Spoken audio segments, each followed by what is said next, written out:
Hello, Oilers fans. Austin here with today's pregame report between the Edmonton Oilers and the Seattle Kraken. These two teams met just a few days ago where the Oilers won 5-4 in a game that was a little bit closer than most of us were probably expecting and comfortable with, considering how well Edmonton was able to produce offense without their two superstars. But Seattle, they just didn't go away. They found a way to keep pushing and pushing. And even though the Oilers had put the empty netter in the net to make it 5-3, Seattle came back and made it 5-4, and Edmonton had to find a way to shut things down.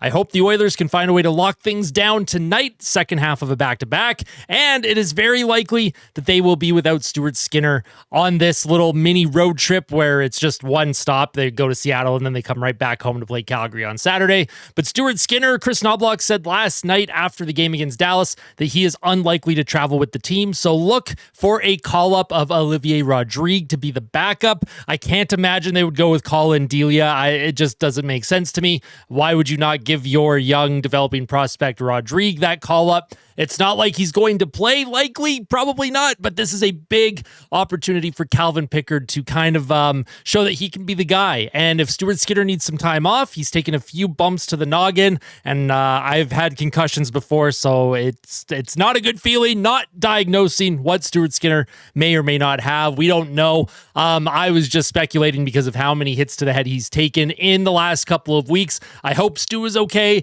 and I know everyone at home hopes Stu is okay because the Oilers, they are a better team with Stu. That's just reality when you have two goalies in Stu and Pickard, because what happens if Pickard goes down? Because then you're relying on Olivier Rodrigue. I don't know if the fans are ready for that. So for the Oilers tonight, they're looking for a big win. They're looking to get back on track in the absence of McDavid and Draisaitl. And as long as the team plays like they did against Dallas, I'm pretty comfortable and confident in this group to get the job done tonight. No disrespect to the Seattle Kraken, but the Oilers on paper right now, even without their two superstars, should still be able to beat this Seattle team. Let's get into the lineups, the game day stats, keys to the game, players to watch, and of course the score prediction. Let me know all of your thoughts, players to watch, score prediction in the comments section below. And as always, if you enjoy these pregame reports, just make sure to smash that like button. It goes a long way in supporting the channel. All right. With that little long intro out of the way, let's get into the projected lineups now. As of the recording of this video, it's about 9 a.m. on March 27th. I don't foresee any major changes to the lineup, other than the fact at the bottom of the screen, you'll see Rodrigue with a question mark because Stuart Skinner is likely to not travel with the team. They're going to have to make a move or a call-up if it's Rodrigue, if it's an emergency backup that they sign for one day, one of those like one-day contracts. We'll have to see, right? But I don't foresee the forward lines or the defensive core getting switched around too much here. You may see Emberson get in for maybe Troy Stecher, but that would be the extent of the changes. I think this team right now, the way it's been constructed, the line combinations that they have, they've been playing well. Podkolzin, RNH, and Arvidsson, they continue to be effective. Kapanen, Henrique, and Hyman had a pretty good game. Zach Hyman with another goal last night. He's starting to heat up right now, and that's really good to see. Jeff Skinner, probably the best forward on the team last night. He did not get on the score sheet, but him, Yadmark, and Brown, they're finding ways to get chances and contribute meaningfully on offense and the power play as well. The Oilers have scored 4 power play goals without McDavid and Draisaitl, and that's a great sign. They just need to kind of lock things down when it comes to the penalty kill. And of course, the fourth line, Jones, Ryan, and Corey Perry. Give me a second here. My apologies. Again, that's a fourth line that I didn't think played poorly yesterday against Dallas. And if they can just like tread water, break even, that's a positive for me. On defense, Ekholm with Bouchard, Nurse with Wallman, Kulak with Stecher, and then, of course, Klingberg and Emberson, both very likely to get back in the lineup very soon. Don't know if it's going to be today, but keep an eye out for the Oilers mainstream media guys, Tony Brar, Bob Stauffer. They'll have the updated lines later in the day. This game is not until 8 p.m. local time here in Alberta, so there's lots of time to get the lineups all sorted, but this is the projected lines for myself. Now, let's move on to the game day stats. Seattle, they are 30, 36, and 6. This is another building year for the Seattle Kraken, likely to get another high-end draft pick in this year's draft, and they are building for the future. So their advanced metrics are not strong. Their normal metrics are not strong. They are 29th in expected goals. They are 22nd on the power play, 23rd ranked on the penalty kill. They rank 15th in goals per game. They rank 24th in goals against per game, 27th 7th in Corsi, and 25th in shots for percentage. The Seattle Kraken, it's a long season for Seattle Kraken fans. It's another long season. I think there was a lot of hope in their second year as an organization when they made the playoffs and won a round and then went to Game 7 in round 2 that they would be able to sustain that. However, it didn't work out last year. They regressed heavily, and this year is seen as a building year. They've also dealt with some decent amount of injuries this season as well. So Seattle, they're just trying to get through the rest of the season relatively healthy and trying to just put the pieces together for their future. And for the Oilers, let's see if they can take advantage of that. And no disrespect to Seattle, but Edmonton, like I said, this is a game where even though they played last night, second half of a back-to-back with a little bit of travel, not a lot of travel, it's not a long flight to Seattle, they should find a way to come out on top. They are 41-25-5 on the season, 6-3-1 in their last 10 games. They rank 4th in expected goals, 6th on the power play, 21st on the penalty kill. They rank 7th in goals for per game. My apologies. They rank 14th in goals against per game. They rank 4th in Corsi and 2nd in shots for percentage. And most of those numbers went up last night against the Dallas Stars, except for their penalty kill, where they did give up a goal against on 3 opportunities. If the penalty kill can just settle down here. Just settle down a little bit. They've been bleeding a little bit on the penalty kill the last couple of games. Settle that down because the power play is looking very strong without McDavid and Draisaitl. And of course, Edmonton's 5-on-5 play was very strong last night against Dallas. They made a huge push in that third period. So we'll see if they can continue some of that momentum tonight into Seattle. And speaking of carrying that momentum, here are the keys to the game for the Edmonton Oilers. Play with urgency. Play like you did in the third period against Dallas. Try and sustain that as much as humanly possible. Edmonton's start in the first period against Dallas was very strong. They had a breakaway, they had a 2-on-1, and they weren't able to get that first goal. So number 2, play with the lead. Find a way to get that first goal and play with the lead, because it is a lot easier to play with the lead than it is trying to chase the game. And the Oilers, they got down 4 goals last night before they were able to pot their first. But you saw once they got that one goal, the team, you could just kind of feel it, that they were ready to make a push, and push that they did.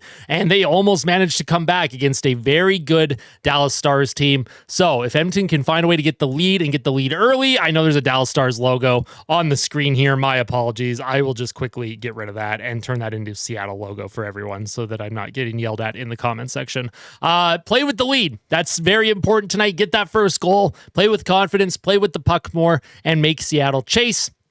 And number 3, for the love of all that is holy in the hockey world, protect your goalie. And I don't just mean protect your goalie from getting hit by other players. Protect the front of the crease. Protect that blue paint. Do not even let anyone sniff your goaltender. Don't let them get within a foot of your goaltender. Box guys out.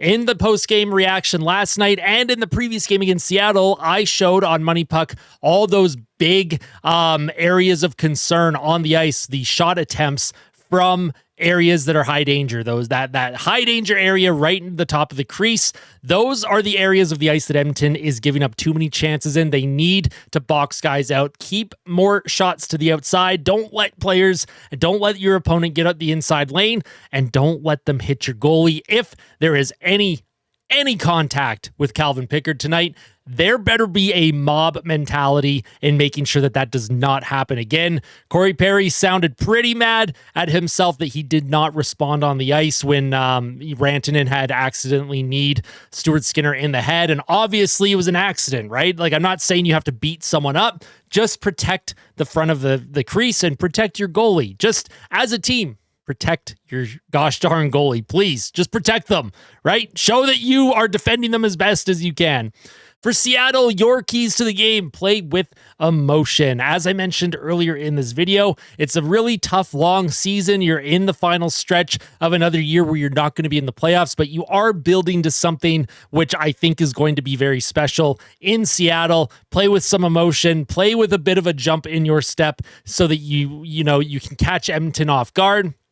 And as a team, embrace what you are and embrace what you can be, and see if you can find a way to get a win tonight. Number 2, use your speed. The Seattle Kraken are they are a faster team than Edmonton. They should be able to utilize their speed, especially through the neutral zone, attacking off the rush. The Oilers are terrible at defending the rush. If Seattle can get a few attacks on the rush, they're going to be in good shape to beat Edmonton tonight. And number 3, it is a mental battle for both teams. But for Seattle, again, it's, if they get down early, how are they going to respond if they get down early? The other night against Edmonton, the Oilers kept scoring, but Seattle kept pushing to either tie the game or get within a goal, and they did not quit. It's a mental battle. If Seattle gets down early tonight, let's see how they respond. For Edmonton as well, if they get down early, we'll see how they respond as well. My players to watch, number 1 for Edmonton is Zach Hyman. He is starting to heat up for Edmonton. He has 9 points in his last 8 games. He has a +8 rating. He has been phenomenal as of late for Edmonton on both sides of the puck, and let's see if that offense can continue. And for the Seattle Kraken, we're going Jordan Eberle. He missed the majority of this season with injury, but since he has returned, he's finding a way to get scoring some goals here. He is in the twilight of his career, but he is still a very effective player, a former Oiler, where I know most of us in Oil Country really liked Jordan Eberle, so he is my player to watch for Seattle.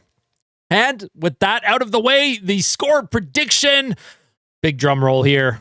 I'm going to go 4-3 Oilers in regulation. I do think Edmonton is going to find a way to come out on top. They have had Seattle's number. It is a mental battle when it comes to Edmonton beating Seattle. The Oilers have won 9 straight games against the Kraken. It's one of those teams where Edmonton just finds a way to win even if they don't have their best A game. It's like Minnesota against Edmonton for all those years where the Oilers just could never beat Minnesota. That's kind of how it is with Edmonton and Seattle right now. Let's see if they can continue that momentum, find a way to get the win in regulation, bounce back after that loss against Dallas, get the 2 points, and get ready for the Battle of Alberta on Saturday, which I know we're all looking forward to. It's going to be a great game Saturday, but they have some unfinished business tonight. Let's get the win against the teams you should be beating, even without McDavid and Draisaitl. The Oilers, if they're going to lose to the higher-end teams in their absence, they've got to beat the quote-unquote lower-end teams. And again, no disrespect to Seattle. I like the group. They're a good team, but this is a team that is clearly not competing at a high level this season. For Edmonton, find a way, get the 2 points, make the fans happy, and hopefully the team itself can start to get a little bit more healthy here. Draisaitl's been skating, which is a good sign, and hopefully Stuart Skinner is okay moving forward. That is it for today's pregame report. I hope you all enjoyed. Let me know all of your thoughts in the comment section below. Smash the like button and also smash that subscribe button if you really like today's video and you want to see more. I'll see y'all in the post-game fan reaction after the game. Hopefully we are celebrating a win and I'm wearing that victory chain. Until then, though, tell someone that you love them. And as always, fight like a kid, fight like Ben. Let's go Oilers. We'll see you later tonight.